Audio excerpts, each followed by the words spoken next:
मैं तो ये कहूँगा इससे बड़ी चीज़ की, तो चौधरी देवीलाल के बहुत अजीज थे। अच्छे बुरे दौर में हमेशा ही हमारे परिवार के बारे में सोचते थे। मुख्तियार ताऊ एक किताब थी जिसने चौधरी देवीलाल जी के साथ, चौटाला साहब के साथ बहुत काम किया। मुझे बहुत अफसोस और दुख है आज हमारे बीच में नहीं है। परमात्मा उनकी आत्मा को शांति दे, अपने चरणों में स्थान दे, पूरे परिवार को ताकत दे। ये नुकसान परिवार का नहीं है, हमारा भी एक परिवार था, हमारा भी नुकसान है, पर परमात्मा के आगे किसी का जोर नहीं है। बहुत विनम्र स्वभाव के और नेक दिल इंसान थे, अच्छे स्वभाव के थे। मैं तो काफी सारी यादें आपके साथ जुड़ी हुई हैं, कोई एक आध किस्सा आप अगर शेयर करना चाहें तो अच्छा है।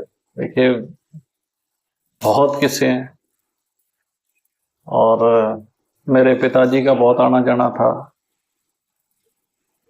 और मैं हमेशा, मेरा उनसे फोन पे संपर्क रहता था। जब भी उनका मन होता था मुझे फोन कर लेते थे और हमारी काफी लंबी बातचीत होती थी। अब मेरा मन बहुत भारी है, मैं कुछ जिक्र इतना नहीं कर पाऊंगा, लेकिन मैं ये मानता हूं कि हमने, हमारा एक शरीर का हिस्सा ही था, हो गया आपसे। लास्ट बार कब मिलना हुआ था आपसे, कब बात हुई? मैं उनके स्वयं यहाँ घर आया था, और मैं दिल्ली जा रहा था एक दिन, तो मेरा मन कर गया कि मैं मिल के जाऊं। और मुझे याद है दुकान पे एक फट्टे पे बैठे थे, तो मैंने गाड़ी रोकी, मैंने कहता हूँ घर चलते हैं, चाय पियेंगे। मैं 3-4 घंटे रुका था यहाँ और काफी बातचीत की। और अभी थोड़े दिन पहले हमारे परिवार में शादी थी, वहां भी आए हुए थे। 19 तारीख को सडनली ये समाचार मिला भी ऐसे करके उनका हृदय गति उनकी रुक गई, हार्ट अटैक हुआ, उनका देहांत हो गया। तो हमारे पूरे परिवार के लिए भी ये समझो एक बहुत बड़ी क्षति है। मैं तो यही कहूंगा कि हमारा सारा परिवार ही बैठा है, कि परमात्मा उनको अपने चरणों में स्थान दे और हम सबको बल दे, ताकत दे इस दुख की घड़ी में से निकलने की। देखिए मुख्तियार जी बहुत ही एक सरल स्वभाव के इंसान थे, और उन्होंने एक लंबा सफ़र तय किया, राजनीतिक में भी और भाईचारे में भी। उनकी कमी तो हम पूरी नहीं कर सकते, क्योंकि वो एक सौम्य स्वभाव के इंसान थे, जो एक आम आदमी की तरह रह करके उन्होंने अपना जीवन बसर किया, और सभी के लोगों के सुख दुख में रहने वाले इंसान थे। उनको कहीं भी किसी चीज़ की, किसी एक छोटे से बच्चे ने भी आवाज़ लगा दी तो भी वो खड़े मिले हैं, और भाईचारे की एक मिसाइल थी। उनसे हमें सीखना चाहिए।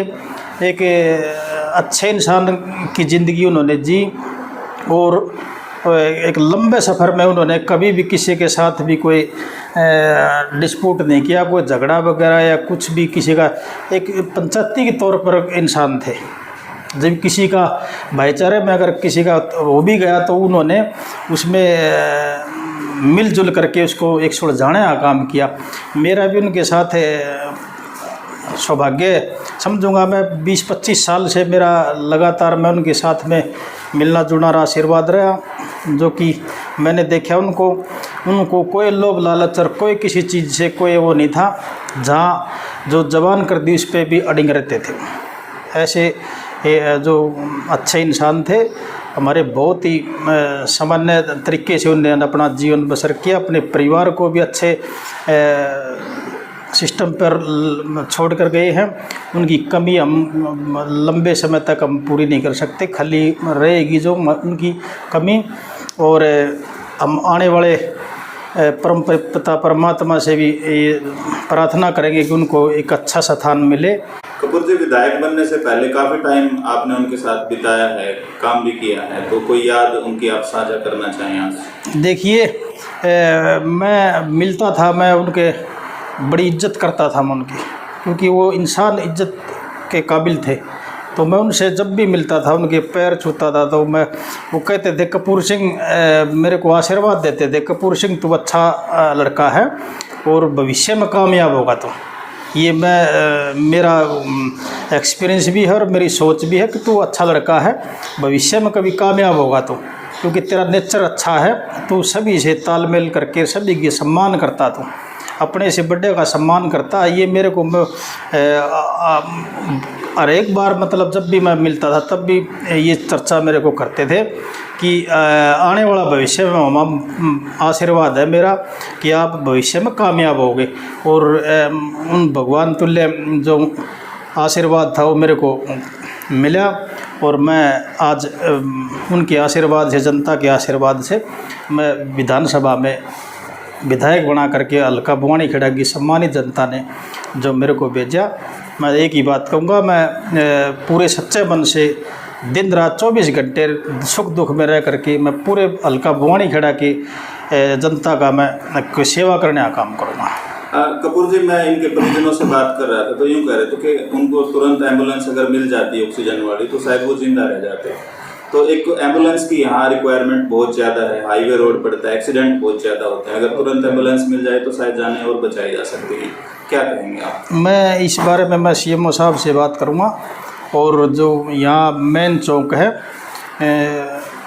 जो 4 लेन भी है और पूरे इलाके का यहाँ आगमन है, चौक पे ज़्यादा भीड़ रहती है, और मैं CMO साहब से बात करके, प्रशासन से बात करके और इसकी सुविधा कराने का काम करूँगा।